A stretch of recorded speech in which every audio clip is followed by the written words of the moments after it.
ಎಷ್ಟೋ ಮನುಷ್ಯರು ಈ ಜಗತ್ತಿನಲ್ಲಿ ಹುಟ್ಟಲಾರದೆ ಸತ್ತೋದರು.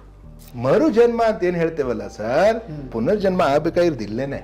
ತಾಯಿಯ ಗರ್ಭದಿಂದ ಬಂದಿದ್ದು ಒಂದು ಹುಟ್ಟು, ಅದಾದ್ಮೇಲೆ ಒಂದು ಹುಟ್ಟಿರುತ್ತೆ. ಅದು ಹುಟ್ಟಿಲ್ಲ ಅಂದ್ರೆ ಅವ್ನು ಹುಟ್ಟಲಾರ್ದೆ ಸತ್ತಂಗೆ.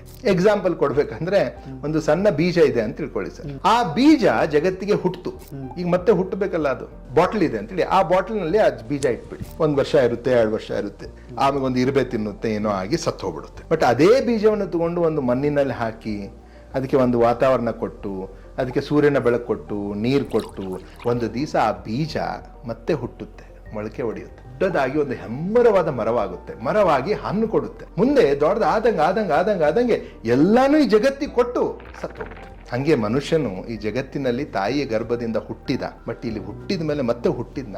ಬಹಳ ಜನ ಹುಟ್ಟಲಾರ್ದೆ ಸುಮ್ಮನೆ ಹೊಟ್ಟೆ ತುಂಬಿಸ್ಕೊಂಡು ಜೀವಂತ ಇದ್ದು ಸತ್ತು ಹೋಗ್ಬಿಟ್ರು.